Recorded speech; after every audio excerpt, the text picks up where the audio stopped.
जब तक ब्याह नहीं हुआ तब तक बच्चा या बच्ची को ब्रह्मचर्य रहना चाहिए। जो बाल्यावस्था से यौवन अवस्था तक अपने ब्रह्मचर्य का नाश करते रहते हैं वो गृहस्थी लायक ही नहीं रह जाते। अपनी पति का जो भाव स्वीकार किया है उसका त्याग करके धोखा देकर दूसरी किसी स्त्री से ऐसा।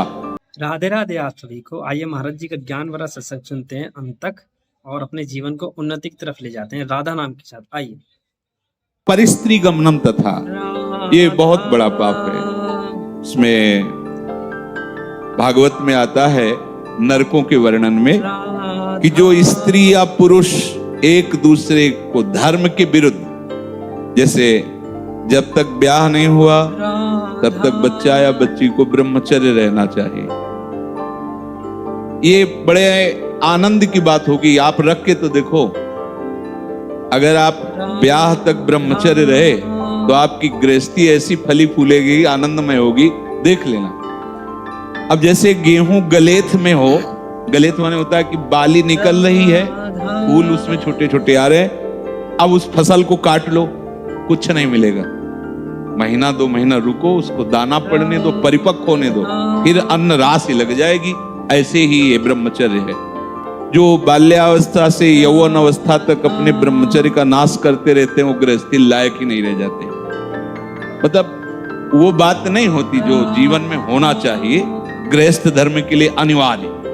तो जो बच्चा और बच्ची ब्याह नहीं हुआ तब तक ब्रह्मचर्य का पालन करे, और जब ब्याह हो जाए तो पहले तो ये था कि नाव चले जाते थे, गांव के नाव ठाकुर वो ब्याह तय कराते थे।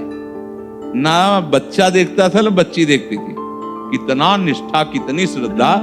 पाणी ग्रहण के समय भले वो देख ले कि फोटो वाला जमाना ही नहीं था।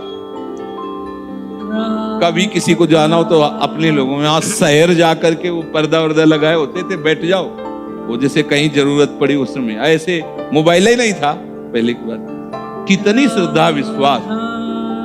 कैसा है, रंग गोरा काला स्वभाव, कोई मतलब नहीं। माता पिता या कोई तय करे आयो, जब पाणी ग्रहण हुआ उसी समय स्वीकार कर लिया कि आजीवन निर्वाह करना, चाहे जैसे स्वभाव वाला हो, चाहे जैसे। बड़ी पवित्रता गृहस्थी में देखी गई, बड़ी पवित्रता, बड़ा यहाँ तक मर्यादा। लोग इसका मजाक उड़ाते हैं। मजाक तो तुम्हारा उड़ रहा है, देखो ना, देखो ना, मजाक उड़ रहा है तुम्हारा। तुम्हारी क्या स्थिति है, क्या स्थिति है, अपने आप देखो तो आप खुद अपना मजाक करने लगोगे कि हमने अपना जीवन मजाक बना दिया। धर्म में सामर्थ्य होती है, धर्म में बहुत बड़ी ताकत होती है। ये जो बच्चे खिलवाड़ करते हैं या जो लोग खिलवाड़ करते हैं जानते नहीं। उसमें लिखा है कि जो स्त्री शरीर पर पुरुष से ऐसा कुछ संबंध करती है तो लोहे की तपती हुई पुरुष शरीर या स्त्री शरीर जो परस्पर ऐसा, उसमें कल्पों तक मरना है नहीं। कितना दाह होगा। रामचरितमानस में भी लिखा है, पति बंचक परपति रति करई, रौरो नरक कल्प सत परई। जो अपने पति की वंचना करके, धोखा देके किसी और पुरुष के साथ वैसा व्यवहार करती है तो बोले 100 कल्प तक रौरो नरक में पड़ती है। ये शास्त्र झूठे नहीं, 100 कल्प तक रो।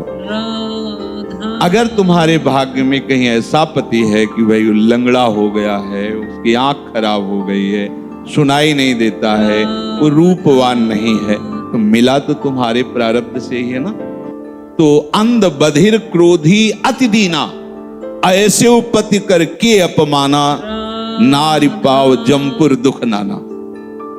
मान लो रूपवान नहीं है, अंधा बहरा कैसा भी, भगवान की विधान से वैसा, उसे भगवान मान करके मानो, आराधना पद्धति से चलो। अगर पुरुष अपनी पति का जो भाव स्वीकार किया है उसका त्याग करके धोखा देकर दूसरी किसी स्त्री से, ऐसा घोर नरक का अधिकारी होता है वो। अगर ऐसा तो व्यभिचारी की बहुत बड़ी दुर्गति होती है।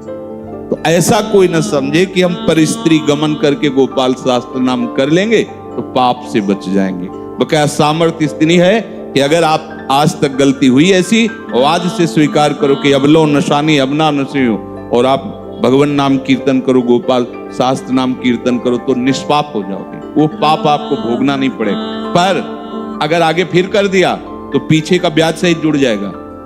ये उन्हीं के लिए है, अब लो नशानी, चाहे जितना बड़ा पाप हो। जय जय श्री हरिवंश। आप सभी का धन्यवाद। राधे राधे।